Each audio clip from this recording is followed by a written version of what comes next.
Hello बच्चों, welcome to my channel scoring idea और मैं हूं आपका टीचर सौरभ।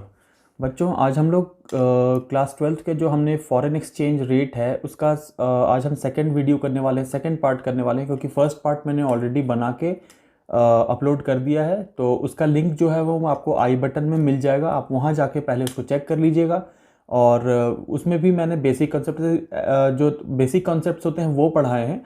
और इसको मैंने मोस्टली 3 पार्ट्स में डिवाइड किया है। एक जो लास्ट वाला पार्ट होगा बच्चों, जो पार्ट 3 होगा, उसमें हम वो सप्लाई से रिलेटेड उसका जो फॉरेन एक्सचेंज का जो सप्लाई होता है उसमें जो ग्राफ्स वगैरह हैं उसको हम लोग अलग से सेपरेट वीडियो में समझेंगे। तो फर्स्ट तो आप वीडियो मान के चलिए कि जो आपके जो कॉन्सेप्ट्स वाले पार्ट हैं उसके मेरिट्स डिमेरिट्स ये सारी चीज़ें टाइप्स वगैरह ये हमने 2 पार्ट्स में डिवाइड किया है।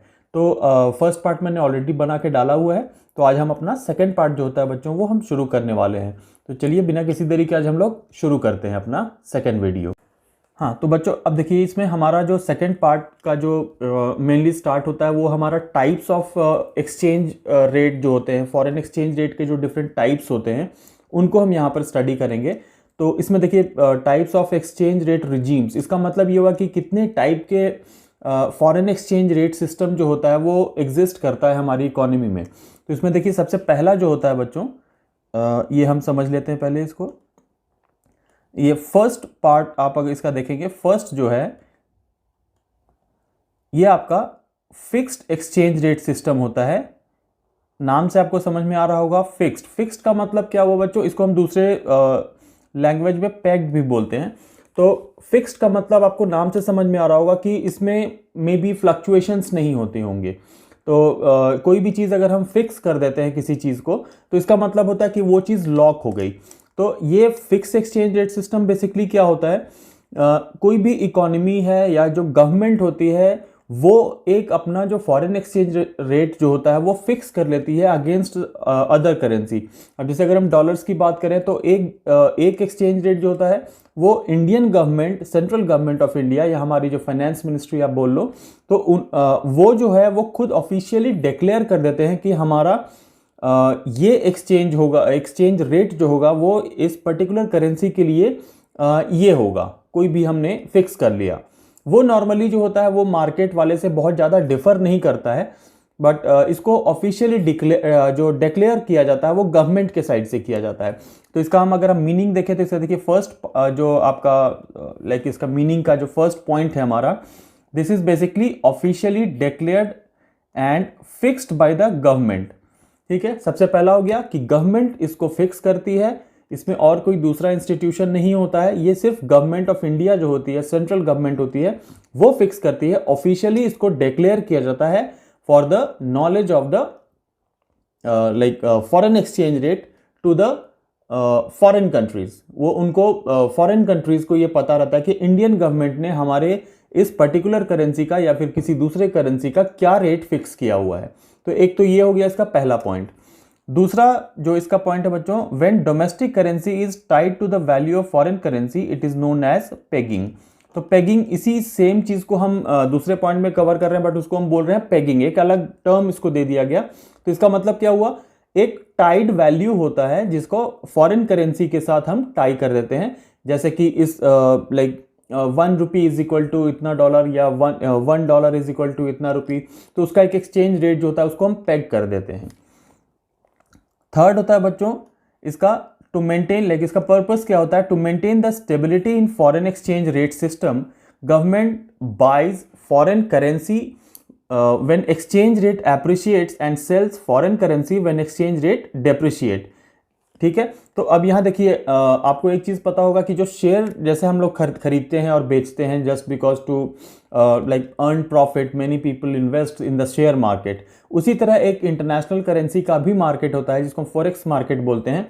तो उस केस में क्या होता है, करेंसीज जो होती हैं एक दूसरे के अगेंस्ट हम परचेज करते हैं जो हम अपने रिजर्व्स में रखते हैं, फॉरेन एक्सचेंज रिजर्व जिसको हम फॉरेक्स रिजर्व भी बोलते हैं।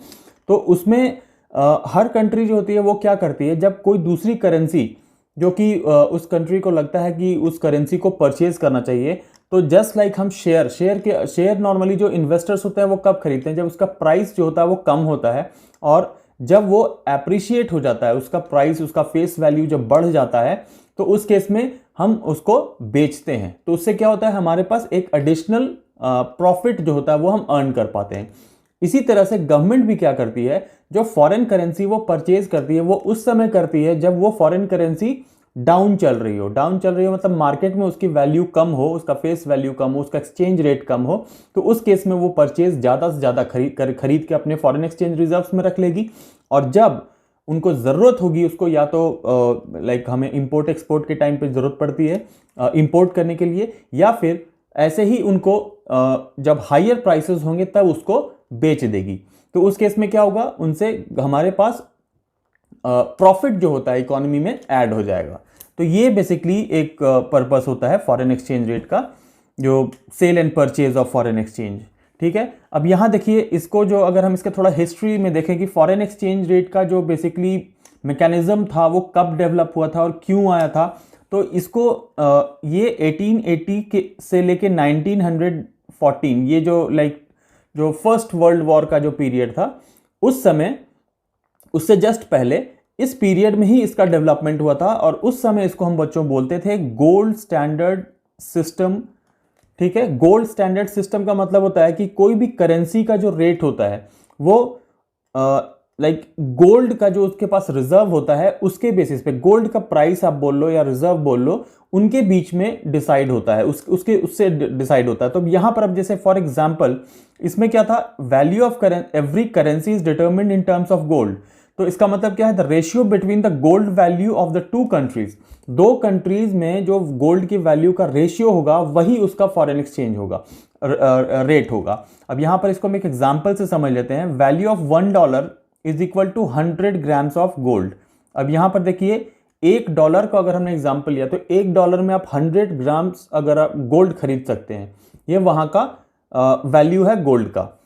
अब अगर हम रुपी में बात करते हैं तो ₹1 में हम 5 ग्राम गोल्ड खरीद सकते हैं। तो हमारे पास क्या हो गया, $1 इज इक्वल टू 1 रुपी। हम एक तरफ मतलब $1 और 1 रुपी ले रहे हैं, और दूसरी तरफ 100 ग्राम्स और 5 ग्राम्स। तो ये दोनों का परचेजिंग पावर है, यानी $1 जो होता है वो 100 ग्राम्स खरीद सकता है गोल्ड, और रुपी जो होता है वो 5 ग्राम्स खरीद सकता है। तो इसका मतलब क्या है, डॉलर 20 टाइम्स मल्टीप्लाइड है, 20 टाइम्स ज्यादा वैल्यू है इसका।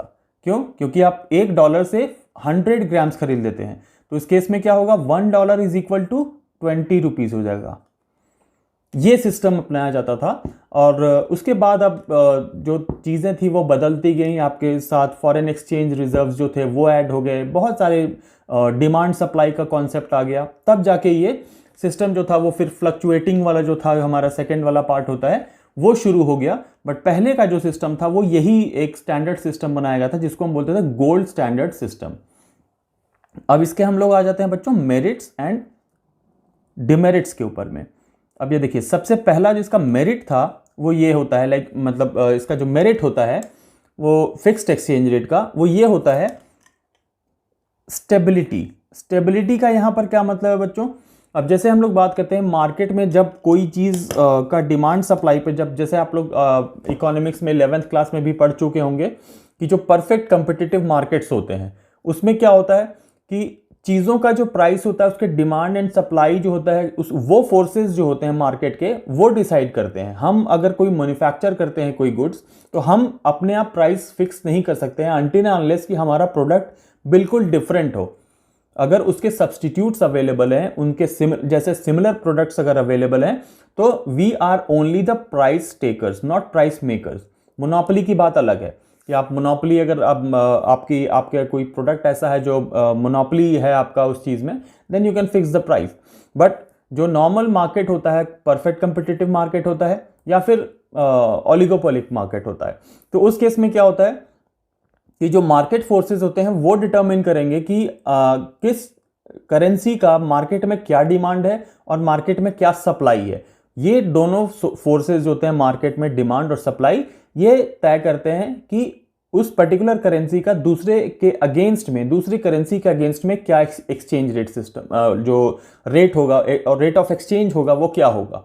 ये मार्केट फोर्सेस डिसाइड करते हैं। तो उसकी वजह से क्या होता है बच्चों, बहुत फ्लक्चुएशंस आते हैं। अब आज आप अगर किसी दूसरी कंट्री के साथ अगर आप ट्रेड कर रहे हो, कोई इंपोर्ट एक्सपोर्ट का काम आप कर रहे हो, इंटरनेशनल ट्रेड, तो उस केस में क्या हो जाता है कि आपको पे कितना करना है और आपको पेमेंट कितना लेना है, आपको यही पता नहीं होता है। क्यों? क्योंकि मार्केट में फ्लक्चुएशंस चल रही हैं, आपने कुछ और पे डील किया और उस केस में हो सकता है आपको कोई लॉस हो जाए। जब आपको पेमेंट रिसीव हो तो आपको कोई लॉस हो जाए, क्योंकि उस दिन मार्केट में आपका रेट, आपकी करेंसी का प्राइस कम हो गया, और अगर मान लीजिए आपका करेंसी का प्राइस ज़्यादा हो गया तो आपको एडिशनल प्रॉफिट हो जाएगा। तो उस केस में क्या होता है, ये फ्लक्चुएशन और अनसर्टिनिटी होती है। तो उससे ये अवॉइड करता है, स्टेबिलिटी एक देता है। क्योंकि अगर मार्केट में आप अगर जैसे बोलते हैं कि अगर हम जो गवर्नमेंट के फिक्स्ड एक्सचेंज रेट सिस्टम पे अगर हमारे डील हो जाता है, तो फिर हमें मार्केट के फोर्सेस में फ्लक्चुएशंस कुछ भी आ रहे हो, हम उसी पर अपना बिजनेस करते हैं, चाहे वो कितने महीने के लिए भी हो, 2 4 5 महीने का भी बिजनेस हो कि आपने एक इंपोर्ट करना है तो आपको 5 महीने लगेंगे में आपको पूरे डिलीवर होके पेमेंट होने में, लाइक पूरा ट्रांजैक्शन होने में 4 5 6 महीना भी लग जाए, तो भी हम उसी रेट पर डील करते हैं। तो ये एक तरह से स्टेबिलेशन, मतलब एक स्टेबिलिटी प्रोवाइड करता है। और जो लाइक इकोनॉमिक पॉलिसीज होती हैं related to import and export, उसमें काफ़ी एक तरह से कॉन्फिडेंस देता है आपके जो अदर कंट्रीज हैं, दैट कि गवर्नमेंट ने ये रेट फिक्स किया हुआ है, इससे नीचे हमारा लाइक कोई भी ट्रांजैक्शन, लाइक अगर कोई भी फ्लक्चुएशंस होते हैं तो इससे नीचे रेट नहीं जाएगा। Then they like the investors or the importers or exporters, they are very confident about their transaction with our country। तो ये एक सबसे बड़ा इसका बेनिफिट होता है। दूसरा होता है बच्चों, वही उसी का पार्ट ही, अगर मान लो कि इनकरेजेस इंटरनेशनल ट्रेड। जैसे कि कोई चीज़ अगर आप फिक्स्ड होती है, ठीक है, अगर हम जैसे इसमें ये चीज़ देख लेते हैं कि अगर हम गवर्नमेंट के सेंस में बोलते हैं, अगर कहीं बार बार गवर्नमेंट बनती है, 1 साल चलती है, फिर कोई और गवर्नमेंट आ जाती है, फिर वो कुछ और पॉलिसी में चेंजेस कर देती है, फिर 2 4 6 महीने रही, फिर वो गवर्नमेंट गिर गई, फिर दूसरा मिला जुला के कोई कोलिशन गवर्नमेंट बन गई। तो अगर इस तरीके से इनस्टेबल गवर्नमेंट होती है तो इन्वेस्टर्स जो होते हैं वो डिस्करेज होते हैं कि यार ये करेंसी मतलब इस कंट्री में हम जाके वो करेंगे, हम जब तक अब सेटअप करेंगे तब तक कोई गवर्नमेंट चेंज हो जाएगी, फिर वो कुछ और पॉलिसी लेके आ जाएंगे, तो यहाँ इन्वेस्ट नहीं करना। तो इसकी वजह से क्या होता है, वो आपको इंटरनेशनल ट्रेड जो होता है वो डिस्करेज होता है। बट जहाँ पे स्ट्रांग गवर्नमेंट है, आपको उनको पता है लाइक ये गवर्नमेंट है, कम से कम 5 साल चलेगी या उससे भी ज़्यादा चलेगी, तो वो फ्री माइंडेड होके आपकी कंट्री में इन्वेस्ट कर पाते हैं। तो वही चीज़ यहाँ पर है कि जब गवर्नमेंट ने एक फिक्स्ड एक्सचेंज रेट सिस्टम के हिसाब से जो आपका एक्सचेंज रेट होता है उसको फिक्स कर रखा है, पेग कर रखा है, तो जो इन्वेस्टर्स होते हैं, इंटरनेशनल ट्रेडर्स जो होते हैं, वो फ्री माइंडेड होकर आपकी कंट्री के साथ ट्रेड कर पाते हैं, क्योंकि उन्हें लगता है कि हाँ चलो एक जो गवर्नमेंट ने फिक्स कर रखा है तो हमें लॉस नहीं होगा, तो हम ट्रेड कर सकते हैं इंडिया के साथ। तो एक इसका दूसरा बेनिफिट हो गया आपको कि जो फिक्स एक्सचेंज सिस्टम होता है उसमें रिस्क जो होता है वो बहुत कम कर देता है, ठीक है।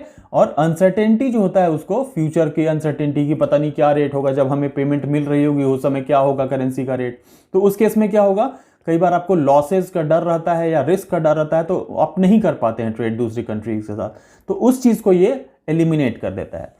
फिर नेक्स्ट है बच्चों coordination of macro policies. Macro policies मतलब होता है जो हमारे पूरी नेशनल इकोनॉमी के लिए जो पॉलिसीज होती हैं उनमें हेल्प करता है। लॉन्ग टर्म पॉलिसीज के बारे में बात कर रहे हैं हम।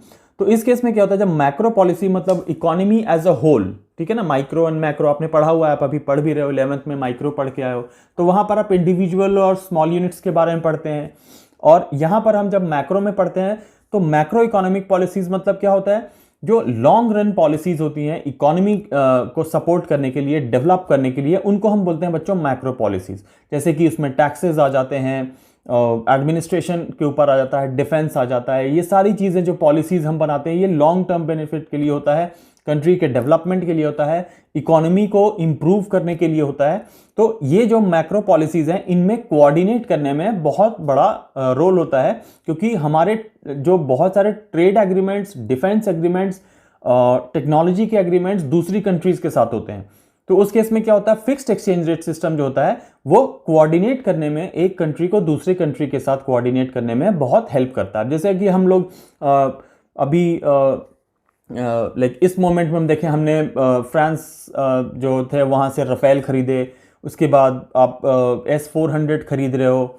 तो ये सारी चीज़ें आप कोई दूसरी कंट्री से कोई रडार सिस्टम ख़रीदते हैं, या हम उनसे कोई टेक्नोलॉजी ट्रांसफ़र्स कराते हैं, उनसे इन्वेस्टमेंट लेके आते हैं, तो इनमें एक ये हमारे लॉन्ग टर्म पॉलिसीज़ के लिए बहुत इंपॉर्टेंट होता है। तो वो सब जो होता है उसमें कोऑर्डिनेट करने में ये बहुत हेल्प करता है, क्योंकि वहाँ पर अपने कंट्री में अपने एक फिक्स्ड एक्सचेंज रेट जो था वो सिस्टम आपने बनाया हुआ है। तो उस केस में क्या होता है, जो हमारे यहाँ जो इन्वेस्ट कर रहे हैं या हमारे से ट्रेड कर रहे हैं, उनको एक श्योरिटी हम देते हैं कि हाँ, इससे नीचे हमारा रेट नहीं जाएगा एक्सचेंज से, तो आप बेफिक्र होकर हमारे यहाँ हमारे साथ ट्रेड कर सकते हो।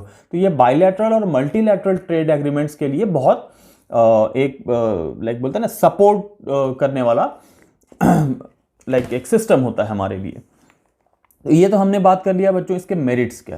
तो हम लोग जानते हैं कि कोई भी चीज़ होती है वो पूरी तरह से उसमें सारे मेरिट्स ही मेरिट्स हों, ऐसा पॉसिबल नहीं है, और या फिर कोई भी चीज़ हो उसमें सिर्फ डिमेरिट ही डिमेरिट हो, ऐसा भी पॉसिबल नहीं है।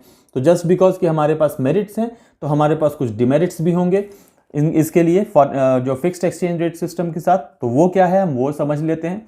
सबसे पहला है, आपको फिक्स्ड एक्सचेंज रेट सिस्टम बनाने के लिए आपके पास इंटरनेशनल रिजर्व्स जो होते हैं, जो हम फॉरेक्स रिजर्व जिनको बोलते हैं, कि हमारे पास हर कंट्री के जो फॉरेन करेंसीज होती हैं हमारे पास, उनको हम मिला के अपने पास जो स्टोर करके रखते हैं, लाइक उसको हम रिजर्व बैंक के साथ अपने रखते हैं, उसको हम बोलते हैं फॉरेक्स रिजर्व या फॉरेन एक्सचेंज रिजर्व्स।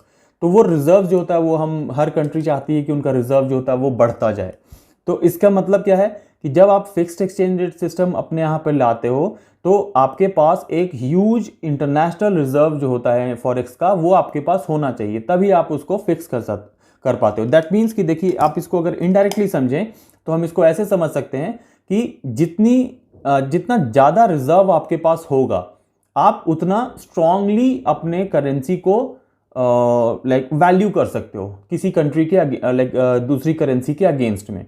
अब वही बात है ना कि इकोनॉमिकली अगर आप पावरफुल नहीं हो तो आपकी बात को कोई सुनेगा नहीं, आपकी बात को कोई वैल्यू नहीं देगा। अब आपके जेब में पैसे नहीं हो और आप जाके किसी के सामने बहुत कॉन्फिडेंटली बोलो या ट्रेड करने की कोशिश करो, या आप उनको अपनी बातों को रखने की कोशिश करो, तो आपको वैल्यू नहीं मिलेगी। जस्ट बिकॉज कि आपके जेब में पैसे नहीं है, आप इन्वेस्टमेंट करने के लिए जाते हो कहीं भी, आपके पास पैसे नहीं है और आप बड़ी बड़ी बातें करते हो, तो आपकी बात को वैल्यू नहीं मिलेगी। वही चीज़ हमारे साथ होता है कि इसको बेसिकली क्या है, फॉरेक्स रिजर्व जो होते हैं वो बेसिकली कंट्री के इकोनॉमिक पावर को रिफ्लेक्ट करते हैं। तो अब हमारा ये सब कुछ होता है वो ट्रांसपेरेंट होता है। हर कंट्री का फॉरेन एक्सचेंज रिजर्व, उनके जीडीपी, ये सब इंटरनेशनल फिगर्स हैं सब। हर जो कंट्री होती है वो वर्ल्ड बैंक, ये सारे IMF, इनके पास डेटा ऑलरेडी होता है, हमें उनको देना होता है। ये सारा डेटा हर कंट्री देती है उसको, और वो रेगुलरली पब्लिश होता है। तो इसकी वजह से क्या होता है कि आपको एक फिक्स्ड एक्सचेंज रेट सिस्टम अगर आपको अपनी कंट्री में रखना है, then you should have a huge international reserve as forex reserve आपके पास होना जरूरी है। तभी आप अपना एक रिजर्व मतलब के अगेंस्ट में आप कह सकते हो कि हाँ, हमारा आपके करेंसी के साथ ये एक्सचेंज रेट रहेगा। ठीक है, तो इसी वजह से जो पावरफुल कंट्रीज होती हैं उनके पास हमेशा से फिक्स्ड एक्सचेंज रेट सिस्टम जरूर होता है। सेकंड होता है बच्चों, रेस्ट्रिक्टेड मूवमेंट ऑफ कैपिटल। इसका मतलब क्या हुआ बच्चों, फिक्स्ड एक्सचेंज रेट जो होता है वो रेस्ट्रिक्ट करता है movement of capital across different parts of the world. अब इसका मतलब क्या हुआ कि इंटरनेशनल ग्रोथ जो होगा वो सफर करेगा। अब यहां पर देखिए क्या है, फिक्स्ड में क्या हो जाता है, कुछ ना कुछ डिमेरिट भी होता है हर जगह पे। अगर आपने फिक्स कर रखा है तो उस केस में क्या होता है कि जहां पे प्रॉफिट्स बोलते हैं ना कि एबनॉर्मल प्रॉफिट्स अर्न हो जाता है अगर ये फ्लेक्सिबल होता है। तो जैसे बोलते हैं ना कि अगर आपको सिर्फ नॉमिनल प्रॉफिट्स के अगर हम शेयर मार्केट की बात करते हैं, आप एक इन्वेस्टर हो, अगर वहां पर फ्लक्चुएशंस नहीं हो तो क्या कोई शेयर में इन्वेस्ट करना चाहेगा? उसको एक फ्लैट रेट पे अगर दे दिया जाए कि हाँ भाई आप इन्वेस्ट कीजिए, हमारा शेयर परचेज कीजिए, आपको हम इतने % डिविडेंड दे देंगे, दैट्स इट। मतलब उसका वैल्यू इंक्रीज होगा डिक्रीज होगा, ये ऐसा कुछ भी नहीं होता। तो लोग डिस्करेज हो जाएंगे कि यार इतना तो हम बैंक में रख लेंगे तो मिल जाएगा, हमें इतना फालतू में शेयर मार्केट में क्यों लगा के रखना पैसा। तो यही चीज होता है, ये जो मूवमेंट ऑफ कैपिटल होता है बच्चों, उसको रेस्ट्रिक्ट कर देता है, क्योंकि फ्लक्चुएशंस क्या होता है, फ्लक्चुएशंस की वजह से आपके प्रॉफिट्स जो होते हैं वो बढ़ जाते हैं, कि अभी कुछ है, अचानक से कोई करेंसी सस्ती हो गई, आप ज़्यादा परचेज कर लेते हो, फिर उसके बाद आप उसको महंगा होता है, उसकी इकोनॉमी रिकवर होती है, फिर उसका करेंसी का जो रेट होता है वो अप्रिशिएट हो जाएगा, फिर आप उसको बेच देते हो, तो बेच देने से वो कंट्री खरीदेगी तो उतना आपको बेनिफिट हो जाएगा, प्रॉफिट हो जाएगा। तो ये जो होता है उसकी फिक्स्ड एक्सचेंज रेट सिस्टम जो होता है वो बिल्कुल एक स्टैग्नेंट इकोनॉमी बना देता है, इंटरनेशनल इकोनॉमी को स्टैग्नेंट कर देता है। तो उस केस में ये इसको हम एक डिमेरिट मान सकते हैं कि इसके वजह से फॉरेन कंट्रीज जो होती हैं वो इन्वेस्ट नहीं करना चाहेंगे। मूवमेंट ऑफ कैपिटल, लाइक बोलते हैं ना कि लाइक उसमें हम कैपिटल इन्वेस्ट करते हैं, वो हम डिस्करेज हो जाएंगे। हमारे पास पैसा है, अगर हम फॉरेन एक्सचेंज लाइक हम के छोड़ के अब अगर हम इसकी बात करते हैं शेयर मार्केट में, तो अगर एबनॉर्मल प्रॉफिट्स अर्न करने का ऑप्शन नहीं हो, वहाँ पर अपॉर्चुनिटी नहीं हो, बैंक्स की तरह पैसा मिले कि हाँ भाई इतना डालोगे, 10 रुपये का शेयर खरीदो, आप बेचोगे इतने टाइम के बाद आपको 12 रुपया मिल जाएगा, उसके बदले 2 रुपये का प्रॉफिट आपको मिल जाएगा। कौन इन्वेस्ट करेगा वहाँ पे? नहीं। जब वहाँ पर चांसेस होते हैं ना कि 10 रुपये का शेयर 100 रुपये का भी हो सकता है, 50 रुपये का भी हो सकता है, तभी लोग इन्वेस्ट करते हैं वहाँ पे। तो यही चीज़ को रेस्ट्रिक्ट कर देता है। तो उससे क्या होता है, इंटरनेशनल ग्रोथ जो होता है जो बेसिकली वो सफ़र करता है, क्योंकि अगर आपने वहाँ पर एक जो उसका ग्रोथ जो उसके जो पोटेंशियल होता है उसको रेस्ट्रिक्ट कर दिया, उसको आपने ब्लॉक कर दिया, फिक्स कर दिया, तो उस केस में स्पेकुलेशंस जो होते हैं वो नहीं होंगे। तो ये एक रिस्ट्रिक्शन हो गया हमारे लिए। थर्ड हो गया बच्चों, discourages venture capital. Venture capital का मतलब क्या होता है, जो इंटरनेशनल मनी मार्केट है, जहाँ पे हमने अभी बात किया जो फॉरेन एक्सचेंज का परचेज और शेयर, जैसे जो परचेज हम लोग शेयर डिबेंचर का करते हैं, वैसे ही इंटरनेशनल करेंसी भी परचेज की जाती है, सेल की जाती है, जैसे आप एक्सचेंज करते हो। तो उस केस में क्या होता है, ये उसको डिस्करेज करता है। जब आपका करेंसी फिक्स्ड हो गया तो सबको पता है कि इसके बदले इतना पैसा मिलेगा, तो हम उसको एक्सचेंज करके और रिजर्व बना के रखेंगे क्यों? जब चाहिए होगा हम तब उस पर्टिकुलर रेट पे हम कर लेंगे अपना जो भी ट्रांजैक्शन करना होगा।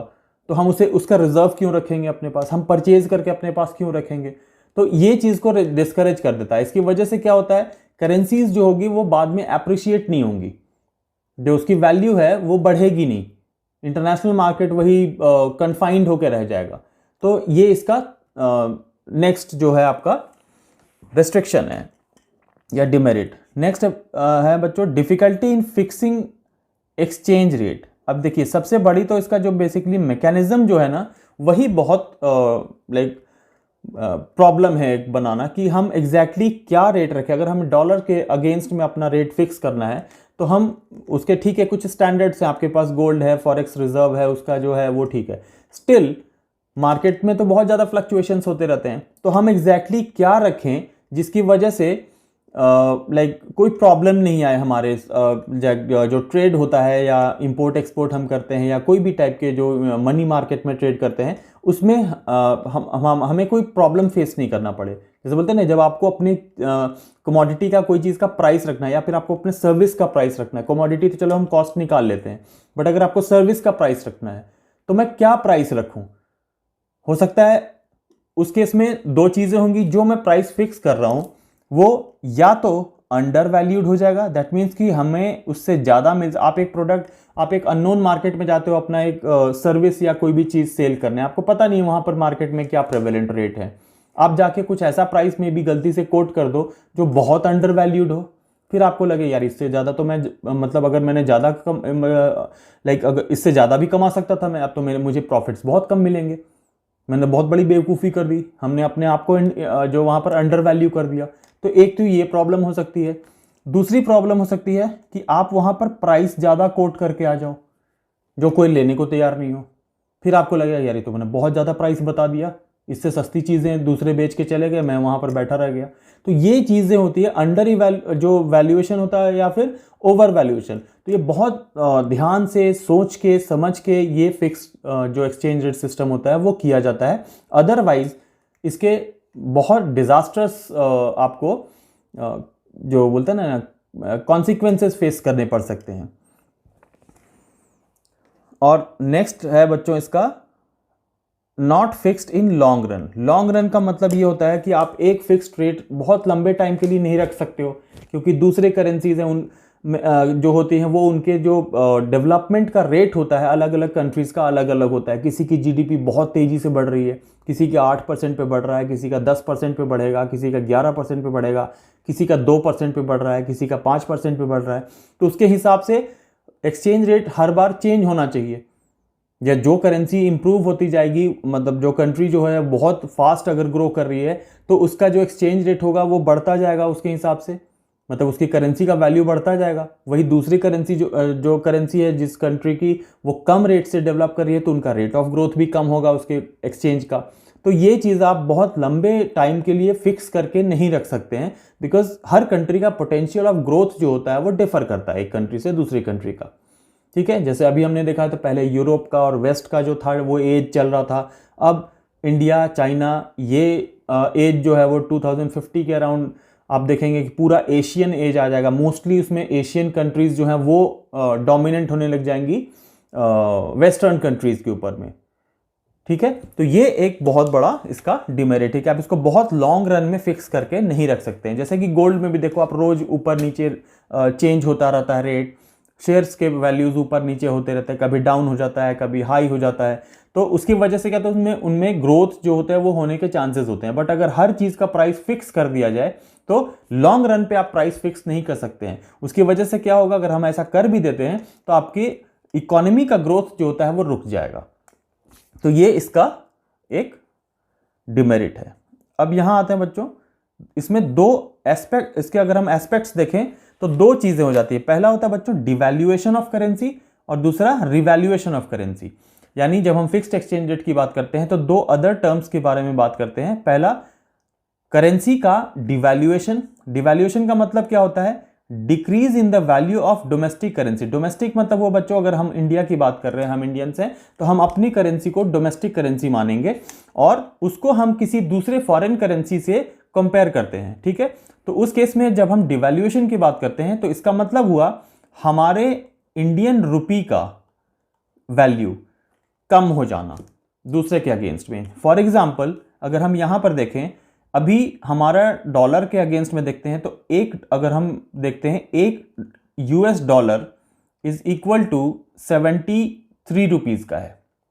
ठीक है, अगर ये डिवैल्यू हो रहा है, हमारा करेंसी जो डोमेस्टिक करेंसी डिवैल्यू हो रहा है, तो ऐसा तो इसमें क्या चेंज आएगा, कुछ टाइम के बाद एक dollar is equal to 75 rupees हो जाएगा। दैट मीन्स अगर कोई अमेरिकन $1 खर्च करता है तो वो 73 रुपीज का प्रोडक्ट या मार्केट हमारे यहां से खरीद सकता है। 73 रुपीज का कोई भी प्रोडक्ट खरीद सकता है, सर्विस हो या प्रोडक्ट होता है वो खरीद सकता है। बट अगर हमारी करेंसी डिवैल्यू हो गई तो $1 खर्च करेगा और अब उसको 75 रुपीज का प्रोडक्ट ले सकता है वो। तो इसको हम बोलेंगे बच्चों डिवैल्यूएशन ऑफ करेंसी। हमारा करेंसी उनके अगेंस्ट डिवैल्यू हो गया। इसको आप कंफ्यूज मत होना कि तो 73 से 75 हो गया, तो 75 हो गया मतलब हमें ज़्यादा पे देना पड़ रहा है। अब आपको मिलेगा तो $1, लेकिन अब आपको 73 के जगह पे 75 रुपीज़ का सामान देना पड़ेगा उन्हें। और रिवैल्यूएशन मतलब होता है बच्चों इसका ठीक उल्टा, increase in the value of domestic currency. इसका मतलब हो गया ये चीज़ अगर मान लीजिए ये वाला अभी है और ये बाद में हो गया, तो उस केस में क्या हुआ, हमारा एप्रिशिएट हो गया, या इसको हम बोलते हैं रिवैल्यू हो गया हमारा मनी। पहले हम $1 में 75 रुपीज़ का सामान देते थे यूएस को, अब हमें 73 रुपीज़ का ही सामान देना है। इसका मतलब हमारी करेंसी इंक्रीज हो गई, वैल्यू हमारा बढ़ गया। तो ये हो गया हमारा फिक्स्ड एक्सचेंज रेट। अब आते हैं बच्चों हम दूसरे पार्ट पे जिसको बोलेंगे फ्लेक्सिबल। फ्लेक्सिबल मतलब चेंज होना, खिंचना। ठीक है, चेंज कभी भी चेंज हो सकता है, या इसको हम दूसरे फॉर्म में बोलते हैं बच्चों फ्लोटिंग, फ्लोट कर रहा होता है। ठीक है, फ्लोटिंग में अगर आप कोई चीज़ रखते हो तो क्या होता है, कभी हाइट ऊपर जाता है फिर नीचे आता है, तो ये फ्लोट कर रहा है। अब हम इसके मीनिंग पे आते हैं। This system of exchange rate in which value of currency is allowed to float freely, मतलब इसको मार्केट के ऊपर में छोड़ दिया जाता है, फ्री कर दिया जाता है from any kind of restriction, market में छोड़ दिया। इसका मतलब क्या है, let the market force decide what will be the exchange rate against one another. ठीक है, अब ये इसमें मार्केट फोर्सेस क्या होते हैं बच्चों? एक पर्टिकुलर करेंसी की इंटरनेशनल मार्केट में डिमांड या फिर सप्लाई, ये डिपेंड करता है कि मार्केट में आपकी करेंसी का इंटरनेशनल मार्केट में क्या डिमांड है और आप कितना सप्लाई कर रहे हैं। इसके ऊपर डिपेंड करता है कि आपके एक्सचेंज रेट का वैल्यू क्या होगा। Under this system the central banks, अब देखिए पहला वाला जो था उसमें हमने क्या बात की थी, फर्स्ट वाले में ये देखिए आप, फिक्स्ड बाय द गवर्नमेंट। ठीक है, अब यहां पर हम क्या बात कर रहे हैं बच्चों? Central bank. सेंट्रल बैंक मतलब हमारा RBI, reserve bank of India, जो कि करेंसी, कोई भी सेंट्रल बैंक क्या करता है? करेंसी इशू करता है, तो उसके पास मनी, क्रेडिट और करेंसी को कंट्रोल करने का राइट होता है। That is an apex and independent body free from government. तो ये क्या करता है? देखिए, under this system central banks मतलब हर कंट्री का अपना अपना सेंट्रल बैंक होता है।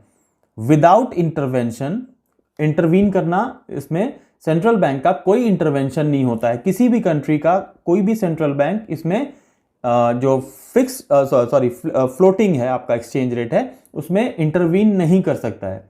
पूरा का पूरा ऑटोमेटिक प्रोसेस होता है। Without intervention allows exchange rate to adjust to the demand and supply of foreign currency। इसका मतलब मार्केट इज द गॉड। यहां पर market is the God, market he decide करेगा। इसमें किसी भी करेंसी कंट्री का कोई भी सेंट्रल गवर्नमेंट इंटरवीन नहीं कर सकता है। ठीक है, तो ये पूरी तरह से मार्केट के ऊपर छोड़ दिया जाता है। थर्ड पॉइंट हमारा क्या बच्चों? The foreign exchange market is busy at all times by changes in the exchange rate। अब इसका नतीजा ये निकलता है, इसका जो कॉन्सिक्वेंस ये होता है कि फॉरेन एक्सचेंज जो मार्केट है आपका, उसमें आपका वैल्यू जो होता है वो हमेशा फ्लक्चुएट करता रहेगा। आज हमारा डॉलर के हिसाब से 73.5 है, कल हो सकता है 73.4 हो जाए, कभी हो सकता है 73.6 हो जाए। ये ऊपर नीचे होता रहेगा, फ्लोट करता रहेगा। ठीक है, तो इसको हम बोलते हैं फ्लेक्सिबल एक्सचेंज रेट। अब इसमें फिर हम आएंगे मेरिट और डिमेरिट के ऊपर में। तो पहला इसमें मेरिट देखिए बच्चों, इसका क्या है? पहला, no need of intervention, no need of international reserves. यहां पर आपको कोई भी इंटरनेशनल रिजर्व्स की जरूरत नहीं है। ये मार्केट में आपका सब वो हमें फिक्स्ड की चीज चाहिए होता है। होता तो हर कंट्री में दोनों होता है, लेकिन ये जो होता है ये पूरी तरह से मार्केट डिपेंडेंट होता है। ये पार्ट जो है, ये कैटेगरी जो है, ये पूरी तरह से मार्केट डिपेंडेंट होती है। इसमें कोई भी इंटरनेशनल रिजर्व जो होता है वो रोल प्ले नहीं करता है कोई भी। ठीक है, is not supported with international reserves. Second होता है बच्चों, इट इनकरेजेस कैपिटल मूवमेंट्स, मतलब एक कंट्री से कैपिटल मूव होकर दूसरी कंट्री में जाना। इसका मतलब क्या होगा? इन्वेस्टमेंट्स। अब वो किसी भी टाइप का इन्वेस्टमेंट हो सकता है, फॉरेन डायरेक्ट इन्वेस्टमेंट भी हो सकता है, पोर्टफोलियो इन्वेस्टमेंट्स भी हो सकते हैं, मनी मार्केट इन्वेस्टमेंट्स भी हो सकते हैं। किसी भी टाइप का प्राइवेट इन्वेस्टमेंट्स जो होते हैं वो होते हैं इसमें। तो यहां पर क्या होता है, इसमें कोई भी कंट्री जो होती है उसको ह्यूज रिजर्व्स रखने की जरूरत नहीं होती है, जिसकी वजह से क्या होता है, फ्रीली कैपिटल जो होता है वो एक कंट्री से दूसरी कंट्री में मूव करता है। अब अगर आपके पास पैसा, आप एक इन्वेस्टर हो, आप दुबई में परचेज करना चाहते हो, तो आपको इंटरनेशनल मार्केट में जो उस समय प्राइस होता है वो आपको पे करना है और आप वहां जाके प्रॉपर्टी खरीद लेते हैं। आप वहां पर जाके कोई बिजनेस शुरू कर लेते हैं। आपको इन्वेस्टमेंट के लिए वहां के फॉरेन एक्सचेंज रिजर्व्स और उनकी वैल्यू उसको ध्यान में रखने की जरूरत नहीं है। आपका उनकी करेंसी के साथ जो भी एक्सचेंज रेट सिस्टम उस पर्टिकुलर डे को, जिस दिन आपने पेमेंट का एग्रीमेंट साइन करना है, वो आपने साइन किया, उस दिन का डेट उस डेट के दिन जो भी फॉरेन एक्सचेंज रिजर्व होता है वो आपने वहां पर मेंशन किया और आपने अपना डील कर लिया, आपने अपना ट्रांजैक्शन पूरा कर लिया। आपको किसी भी चीज का हेडेक लेने की जरूरत नहीं है। नेक्स्ट आता है बच्चों वेंचर कैपिटल। अब ये इसकी वजह से क्या होता है, वो जो उसका डिमेरिट था वो इसका मेरिट हो जाएगा। वहां पर वेंचर कैपिटल को रेस्ट्रिक्ट कर रहा था, ये जो है प्रोमोट करता है। यानी फ्रीली मार्केट में जब फ्लोट होता है एक्सचेंज रेट, तो उस केस में क्या होता है, इंटरनेशनल करेंसीज उनके लिए इकोनॉमिक एक्टिविटीज करना इजी होता है। हम जिस दिन बिजनेस कर रहे हैं, हम जिस दिन कोई भी ट्रांजैक्शन कर रहे हैं, हम सीधा सीधा उस डेट को उठाते हैं, देखते हैं कि क्या रेट चल रहा है। हम कोई स्पेकुलेशंस लगाने की जरूरत नहीं है कि ये एक्सचेंज रेट है, पता नहीं कल कितना होगा, परसों कितना होगा। हम आज में, प्रेजेंट में बात होती है वहां पे, ठीक है। तो इसकी वजह से क्या होता है, बहुत फ्रीली जो होता है कैपिटल जो होता है वो उसके वेंचर्स किए जाते हैं। वेंचर्स मतलब हो गया लाइक जब आप वेंचर कैपिटल मतलब हो गया आप ट्रेडिंग कर सकते हो। आपको जब लगता है कि आपको इन्वेस्टमेंट करना है तो चलो लाइक एक जो इकोनॉमी होती है वो दूसरे इकोनॉमी से चाहते हैं लाइक कि उसका जो करेंसी होता है वो परचेज करना, तो उस दिन का जो रेट है उसमें हिसाब से देख लिया, परचेज कर लिया कि हाँ भाई अभी सस्ता है, पहले ज़्यादा था अभी कम दिख रहा है, तो इसे खरीद लेते हैं। खरीद लिया, आपके रिजर्व में ऐड कर दिया। फिर आपको जब देखते हैं कि वो इकोनॉमी इंप्रूव हो गई, अब आपको बेटर होगा लगेगा कि अब महंगा उसका करेंसी का हो गया, तब आप उसको बेच देते हो तो अब आपको प्रॉफिट हो जाता है। तो इस केस में मनी मेकिंग बिजनेस बन जाता है ये इंटरनेशनली। तो ये तो हो गया इसके मेरिट्स। अब डिमेरिट्स में बात करते हैं फ्लेक्सिबल का। तो जो उसके मेरिट्स थे वो इसके डिमेरिट्स हो जाएंगे। उसमें हम इंस्टेबिलिटी की बात करेंगे, वहां पर हम स्टेबिलिटी की बात कर रहे थे, सेम कॉन्सेप्ट है। फिर दूसरी बात है इंटरनेशनल ट्रेड। वो इंटरनेशनल ट्रेड को क्या करता है, रिस्ट्रिक्ट करता है। वो इंटरनेशनल ट्रेड को प्रमोट करता है, बिकॉज स्टेबिलिटी थी तो ज़्यादा प्रमोट करता है। यहां पर थोड़ा सा रिस्क फैक्टर आ जाता है, इसकी वजह से ये थोड़ा डिस्करेज करता है। और थर्ड होता है बच्चों मैक्रो पॉलिसी से रिलेटेड। फ्लेक्सिबल में क्या होता है, while fix exchange rate helps coordination of macro policies, flexible exchange rate makes difficult proposition. मतलब ये थोड़ा सा मैक्रो पॉलिसीज को इंटीग्रेट करने में, एक दूसरे के साथ कोऑर्डिनेट करने में थोड़ा रिस्क फैक्टर होता है कि पता नहीं अभी इस पर्टिकुलर कंट्री की इकोनॉमी जो है वो गड़बड़ चल रही है, इन्वेस्ट करें इनके साथ, जो ट्रेड एग्रीमेंट साइन करें या नहीं करें, ये एक डाउट होता है दूसरे जो इन्वेस्टर्स होते हैं। तो दोनों का अपना अपना रोल होता है। अब इस सेंस में जब हम दोनों एस्पेक्ट की बात करते हैं बच्चों, तो वो हो जाता है करेंसी का डेप्रिसिएशन और एप्रिसिएशन। तो चीज वहां पर वही है। जैसे अब देखिए हम यहां भी बात करेंगे तो वही बात करेंगे मेनली। अब जैसे देखिए अगर आपका करेंसी का डेप्रिसिएशन हो रहा है, इसका मतलब क्या हो रहा है, decrease in the value of domestic currency in terms of foreign currency. अब यहां भी हमने वही एग्जांपल लिया है। अगर हम रुपी की बात करते हैं, अगर वो डेप्रिशिएट हो रहा है, हमारा रुपी जो होता है वो अगर डॉलर के अगेंस्ट में डेप्रिशिएट हो रहा है, तो इसका मतलब क्या है, $1 का प्राइस जो है वो राइज होके 60 से 65 हो जाए। तो इसका मतलब है कि हमारा प्राइस जो रुपी है वो डेप्रिशिएट हो गया, वैल्यू कम हो गई हमारी इंटरनेशनल मार्केट में। तो जब हम फ्लेक्सिबल एक्सचेंज रेट की बात करते हैं तो वहां पर हम करेंसी का डेप्रिसिएशन बोलते हैं, और उसमें हम लोग वैल्यूएशन और डिवैल्यूएशन और रिवैल्यूएशन बोलते हैं। बात एक ही है बट नाम अलग अलग हो जाता है, बिकॉज कि हमारा जो दोनों सिस्टम्स का टर्म जो होता है वो अलग है। तो यहाँ पर भी हम वही बात करते हैं बट इसका नाम चेंज जो होता है वो यहाँ पर हम देख रहे हैं। डेप्रिसिएशन वर्ड आ गया। डेप्रिसिएशन आपको पता है, डेप्रिशिएट करना मतलब वैल्यू कम होना, और एप्रिसिएशन मतलब होता है बच्चों इसका ठीक उल्टा, यानी आपकी वैल्यू जो है करेंसी की वो इंक्रीज हो जाए। अब यहाँ इंक्रीज होने में क्या होगा सीन देखिए, $1 जो होता है उसमें आप पहले 60 रुपीज़ देते थे, अब आपको सिर्फ 55 रुपीज़ देना है, यानी आपका 5 रुपये जो होता है वो वैल्यू इंक्रीज हो गया अगेंस्ट डॉलर। ठीक है, तो अब इसके जो इफेक्ट्स होते हैं बच्चों वो क्या होंगे, अगर हम डेप्रिसिएशन और वो देखते हैं इसका डेप्रिसिएशन और एप्रिसिएशन। तो एप्रिसिएशन में देखिए यहाँ पर इसका जो आउटपुट होगा वो क्या होगा, जब आपकी करेंसी डेप्रिशिएट करती है तो उस केस में होता है एक्सपोर्ट्स जो होते हैं, मतलब आप जो एक्सपोर्ट कर रहे हो यूएस में वो इंक्रीज हो जाएगा। क्यों? क्योंकि आपको ज़्यादा ऑर्डर्स मिलने लगे, क्योंकि आपकी करेंसी डिवैल्यू हो गई। अब जहां पर $1 खर्च करके उनको 60 रुपीज़ का सामान मिलता था, अब उनको 65 रुपीज़ का मिलेगा। तो वो क्या करेंगे, ज़्यादा से ज़्यादा ऑर्डर्स इंडिया को देंगे। ठीक है, तो ये इसका इम्पैक्ट होता है वो दिखता है। बट अगर आपकी करेंसी एप्रिशिएट हो जाती है तो उस केस में क्या होता है, आपको पहले वो 60 रुपये का सामान 60 रुपीज़ का सामान खरीद लेते थे $1 में, अब 55 का ही खरीद पाते हैं। तो उस केस में क्या होगा, हमारे लिए बेनिफिट हो जाएगा करेंसी अप्रिशिएट होने में, क्योंकि हम यही उल्टा इफेक्ट उनके ऊपर देखेंगे। अमेरिकन गुड्स जो होंगे वो हमारे लिए रिलेटिवली चीपर हो जाएंगे और हम उन्हें ज़्यादा वहाँ से इंपोर्ट करने लग जाएंगे। तो वही चीज़ ये दोनों हम एस्पेक्ट्स देख रहे हैं यहाँ पे।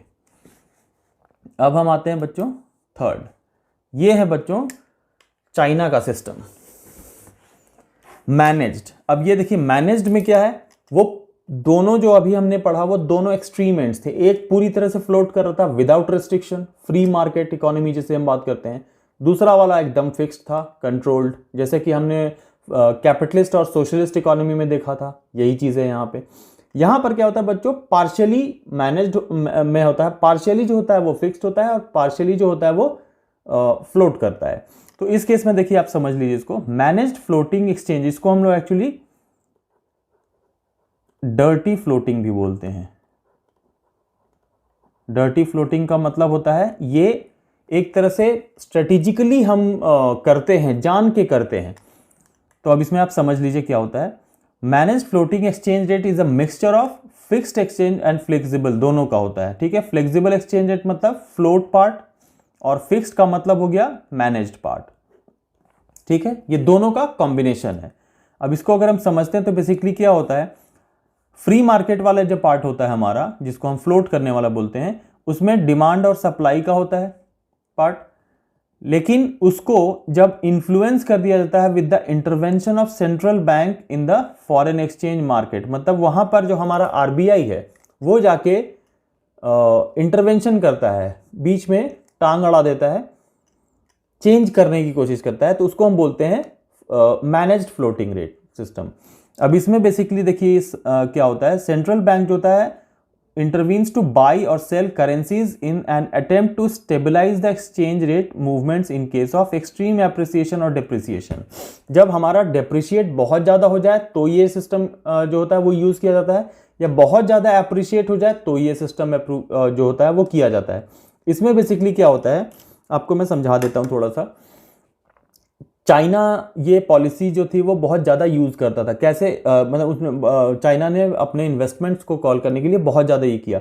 जैसे कि अब देखिए अभी क्या होता है, अगर आप ये मान के चलिए कि आपका फॉरेन एक्सचेंज मार्केट में जो आपका रेट ऑफ एक्सचेंज है अगेंस्ट डॉलर, ठीक है, डॉलर के अगेंस्ट में आपका करेंसी का रेट है वो मान लीजिए 60 रुपीज़ है, बट आप ये जानते हो कि आपका जो वो 60 रुपीज़ है वो आपके डिमांड एंड सप्लाई फोर्सेस जो होते हैं वो उन्होंने डिटरमाइन किया। लाइक इंटरनेशनल मार्केट में आपका जो मार्केट फोर्सेस है उसने डिसाइड किया है। बट आप क्या करते हो, अपने वैल्यू को गिरा देते हो। अभी 60 से आपने 65 कर दिया या 70 कर दिया, तो अब क्या होगा, इंडियन गुड्स जो होंगे वो अमेरिकन मार्केट के लिए बहुत सस्ते हो जाएंगे, बहुत ज़्यादा सस्ते हो जाएंगे। उनके लिए हमारे यहाँ इन्वेस्टमेंट करना सस्ता हो जाएगा, हर वो इंडियन चीज़ उनके लिए सस्ती हो जाएगी। तो फिर क्या होगा, उसका जो आउटपुट होगा, बेतहाशा फ्लो जो होगा अमेरिकन लाइक डॉलर्स का बेतहाशा फ्लो जो होगा वो इंडियन मार्केट्स में आना शुरू हो जाएगा। धड़ाधड़ वहाँ के इन्वेस्टर्स देखेंगे भाई इंडिया तो बहुत सस्ती कंट्री है, जाके ला के प्लांट लगा दो, यहाँ पे इन्वेस्टमेंट कर लो, ज़मीन खरीदो, जो खरीदना है वो प्रॉपर्टी खरीदो, यहाँ पर कंपनीज लगा दो, सब कुछ करना शुरू कर दिया उन्होंने। तो इकट्ठा आपके पास क्या होता है, बहुत ज़्यादा इनफ्लो ऑफ इन्वेस्टमेंट आ जाएगा। आपको एक्सपोर्ट करने जो होंगे उनके लिए ऑर्डर्स आने लग जाएंगे, तो आपका इकोनॉमी जो होता है वो रिकवर करने लग जाता है। अगर आप इकोनॉमी आपकी बहुत बुरी हालत में है, तो अगर आपने डर्टी फ्लोटिंग का पार्ट कर दिया तो उस केस में आपके पास सडन जो होता है वो इक्विलिब्रियम पे आने के चांसेस हो जाते हैं, क्योंकि सडन फ्लो जो होता है, इनफ्लो होता है आपका, वो बहुत बढ़ जाता है। हर चीज़ में इन्वेस्टमेंट, आपके जो इंडियन गुड्स मार्केट में बिकने लग जाएंगे। ये काम चाइना ने बहुत बार किया है, बहुत ज़्यादा किया है। तो इस केस में क्या होता है, इसी वजह से देखिए चाइना ने की उनका जो अभी हम आगे में भी पढ़ेंगे कि चाइना ने बेसिकली क्या क्या किया था, तो वो हम उसका जो आपका इंडियन इकोनॉमी वाला पार्ट है उसमें हम लोग पढ़ते हैं वो सारी चीज़ें। तो उन्होंने डर्टी फ्लोटिंग को बार बार इसलिए यूज़ किया ताकि वो जान के अपनी करेंसी को डिवैल्यू कर देते थे, ताकि इन्वेस्टमेंट्स जो होते हैं वो चाइना में बढ़ जाएं। आप एक बार मान लीजिए कि आपने डिवैल्यू किया, आपको लॉन्ग टर्म के लिए ही आपने डिवैल्यू कर दिया, तो उस केस में क्या होगा, इन्वेस्टमेंट्स जो होते हैं वो आपके पास आने लग जाएंगे। एक बार लाके उन्होंने प्लांट लगा दिया, सब कुछ कर दिया, फिर आपका करेंसी धीरे धीरे बढ़ गया। अब आके वो वापस लेके तो जाएंगे नहीं इन्वेस्टमेंट, आपको उतने इन्वेस्टमेंट का फायदा हो गया। तो ये चीज़ें बार बार करती हैं, बहुत सारी कंट्रीज होती है अपनी इकोनॉमी को बूस्ट करने के लिए, एक स्पीड देने के लिए, ग्रोथ देने के लिए डर्टी फ्लोटिंग का सहारा लेती हैं। तो ये हमारा थर्ड पार्ट हो गया। तो इसमें इसके अलावा बच्चों दो, ये मेनली हमारे 3 कैटेगरीज हैं। इसके अलावा हम लोग 2 और बात करते हैं। एक होता है स्पॉट और दूसरा होता है फॉरवर्ड मार्केट। अब उसको भी समझ लेते हैं। Spot market for foreign exchange, इसमें हम बेसिकली क्या होता है, करंट मार्केट की बात करते हैं। स्पॉट मार्केट मतलब कोई बोलता है ना ऑन द स्पॉट, ठीक है। तो ऑपरेशन इज लाइक जो हमारा ट्रेड है वो अगर डेली बेसिस का, डेली नेचर का है तो उसको हम बोलते हैं स्पॉट मार्केट। जैसे हमारा शेयर मार्केट, रोज रोज उसका चेंज होगा, आज क्या है कल क्या है, हम लोग रोज बैठ के वो डेटा लेके देखते रहते हैं। अगर हमें इन्वेस्टमेंट करना है शेयर मार्केट में तो हम डेटा खोल के बैठे रहते हैं कि आज क्या रेट चल रहा है, कौन सा लेना ठीक रहेगा, कौन सा लेना ठीक नहीं रहेगा।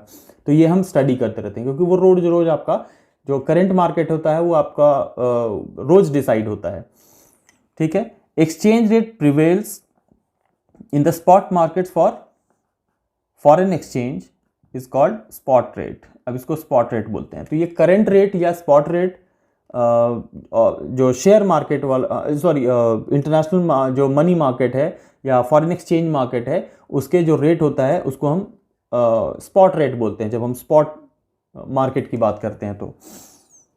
और ये होता है बेसिकली फॉरेन करेंसी जो होता है वो ऑन द स्पॉट अवेलेबल होता है। दैट मीन्स अगर आपके पास डॉलर्स हैं, आप लेके जाते हो उसको किसी भी एक्सचेंज, हमारे पास इतने सारे एक्सचेंज होता है ना, फॉरेन करेंसी एक्सचेंज करने वाले शॉप्स होते हैं बहुत जगह पे, आप लेके जाते हो और उसके बदले उसको एक्सचेंज करके किसी भी करेंसी में कन्वर्ट कर लेते हो, तो हम उसको बोलते हैं बेसिकली स्पॉट मार्केट। कोई भी, ये सब ज़्यादातर कौन यूज़ करता है, जो इंटरनेशनल टूरिस्ट होते हैं वो यूज़ करते हैं। तो इस मार्केट को हम बोलते हैं स्पॉट मार्केट। दूसरा होता है बच्चों फॉरवर्ड मार्केट और ऑफ फॉरेन एक्सचेंज। ये क्या होता है, फ्यूचर डिलीवरी के लिए यूज होता है बच्चों, फ्यूचर डिलीवरी के लिए। इसका मतलब क्या होता है कि जो ट्रांजैक्शंस लॉन्ग रन वाले होते हैं, एक तो हुआ कि जैसे टूरिस्ट आए, उन्होंने एक्सचेंज किया, सर्विसेज अवेल किया, खरीदा कुछ, शॉपिंग किया, कुछ किया, तो ऑन द स्पॉट उन्हें पैसे की जरूरत थी तो वो अपना चेंज किया उन्होंने और ले लिया, काम उनका खत्म। उन्हें फ्यूचर के लिए टेंशन लेने की जरूरत नहीं है, वो बस ऑन द स्पॉट खरीदा, वेल किया, सिस्टम खत्म हो गया काम। बट अगर आप दूसरी कंट्रीज के साथ बिजनेस कर रहे हो तो बिजनेस का साइकिल बहुत बड़ा होता है। अगर आपको एक एक्सपोर्ट का ऑर्डर मिलता है तो मे बी वो 2 महीने 4 महीने का ऑर्डर होगा, 1 महीना होगा, 2 महीना, मतलब कोई 1-2 दिन की बात नहीं होती है, लॉन्ग रन में होता है। अब लॉन्ग रन में बहुत बार फॉरेन एक्सचेंज जो होता है वो रेट जो होता है मार्केट फोर्सेस में मैसिव चेंजेस भी देखने को मिल जाते हैं, ठीक है। अब उनकी इकोनॉमी डिस्टेबलाइज हो गई। अब अगर मान लीजिए अभी हम जैसे बात करते हैं कि सडनली तालिबान का जो अफगानिस्तान में हुआ या इस टाइप के जो कई बार अचानक से वॉर का सिचुएशन हो जाता है तो करेंसी डिवैल्यू हो गई। कोरोना पीरियड में बहुत मैसिव चेंजेस आए लोगों, मतलब हर कंट्री की इकोनॉमी में। तो ऐसे बहुत सारे इवेंट्स होते हैं जिसकी वजह से फ्लक्चुएशंस जो होते हैं वो बहुत ज़्यादा बढ़ जाते हैं। तो उस केस में क्या होता है, जब पीरियड आपका बहुत बड़ा हो, लाइक 2 महीने 3 महीने का साइकिल हो बिजनेस का, ट्रांजैक्शन आपने ऑर्डर दिया, एडवांस दे दिया और उसके बाद आपका प्रोडक्शन शुरू हो जाता है। अब वो इतने लंबे टाइम के बाद डिलीवरी होगा और डिलीवर होने के बाद आपके पास वापस जो बाकी पैसे होते हैं, जो पेमेंट होती हैं वो बाद में आएंगी। अब इस बीच में 3 से 4 महीने का टाइम चला गया। 3-4 महीने में इंटरनेशनली बहुत कुछ चेंज हो जाता है। तो उस टाइम पे क्या होगा, जो फॉरेन फ्यूचर का जो एक स्पेक्यूलेशन होता है कि आज हमने जो डील किया है 3 महीने बाद फॉरेन एक्सचेंज का क्या उसमें मार्केट में उसका वैल्यू क्या होगा आपको पता नहीं है। तो उस केस में एक सबसे बड़ी प्रॉब्लम होती है कि 1-2 पार्टीज में से एक को एक्सट्रीम प्रॉफिट हो जाए या फिर दूसरे को एक्सट्रीम लॉस हो जाए, मतलब एक को प्रॉफिट या दूसरे को बिल्कुल लॉस। तो उस केस में हम लोग क्या करते हैं, एक हेजिंग का सिस्टम करते हैं कि हम अगर इस टाइप की अनसर्टेनिटी होती है तो हम एक प्राइस को लॉक कर लेते हैं कि अगर ये 3 महीने का हमारा बिजनेस रिलेशन है, एक पर्टिकुलर साइकिल है, आपने ऑर्डर दिया, हमने एक्सपोर्ट करना है बना के, 3 महीने का पीरियड है, 4 महीने का पीरियड है, जो भी हो, 6 महीने का हो, हम एक पर्टिकुलर रेट ऑफ एक्सचेंज पे उस डील को फिक्स कर लेते हैं। अभी के हिसाब से ही फिक्स कर लेते हैं। जैसे कि अभी अगर मान लीजिए हम यूएस के साथ कर रहे हैं तो सपोज 70 रुपीज़ है, तो हमने कर लिया कि हाँ ठीक है, हम 71 पे कर लेते हैं या 70.5 पे फिक्स कर लेते हैं। तो उससे क्या होता है, किसी भी एक पार्टी को एक्सट्रीम प्रॉफिट नहीं होगा या एक्सट्रीम लॉस नहीं होगा, थोड़ा थोड़ा दोनों साइड में डिवाइड हो जाता है। तो इसको हम लोग बोलते हैं बच्चों हेजिंग। यहां पर आप लिख लो हेजिंग, ठीक है। हेज कर देना मतलब क्या हुआ, आप उसको लॉक कर देते हो प्राइस को, कि हमारा जो फ्लेक्सिबल एक्सचेंज रेट होगा वो कुछ भी हो उस टाइम पे, हम इसी रेट पे डील करेंगे, ठीक है। ये पार्ट हो गया बच्चों फॉरवर्ड मार्केट के लिए, क्योंकि ये एक्सट्रीम लॉसेस या एक्सट्रीम जो एबनॉर्मल प्रॉफिट्स होते हैं, एक पार्टी को बिल्कुल प्रॉफिट हो जाएगा बहुत ज्यादा और दूसरे वाले को बिल्कुल लॉस हो जाएगा, तो इस केस में क्या होगा, इंटरनेशनल ट्रेड जो होगा वो डिस्करेज हो जाएगा। तो ये हमारा सारा पार्ट था फॉरेन एक्सचेंज रेट का, टाइप्स हमने सारा स्टडी कर लिया। अब जो बच्चों हमारा थर्ड पार्ट होगा, उसमें हम सारे सप्लाई और डिमांड वाले जो पार्ट होता है, जिसमें हमें ग्राफ्स पढ़ना होगा, वो मैं सेपरेट वीडियो में डालूंगा। तो उसका वीडियो भी आजकल में मैं अपलोड करके रख दूंगा। तो आपको अगर आज का कॉन्सेप्ट सारा समझ में आ गया, आपको सारे जो भी डाउट्स वगैरह आपको जो भी आपको वीडियो देखने के बाद लगते हैं बच्चों, वो आप कमेंट बॉक्स में ज़रूर लिखा कीजिए, मैं उसको मतलब सॉल्व करने की पूरी कोशिश करूँगा। और अगर आपको आज वीडियो बहुत अच्छा लगा, आपको सारे कॉन्सेप्ट्स ढंग से समझ में आ गए, तो बच्चों वीडियो को लाइक कीजिए, चैनल को सब्सक्राइब कीजिए और ज़्यादा से ज़्यादा लोगों तक शेयर जरूर कीजिए और नोटिफिकेशन बेल को बच्चों ऑन कर दीजिएगा। तो मिलते हैं एक नए वीडियो के साथ। थैंक यू सो मच बच्चों।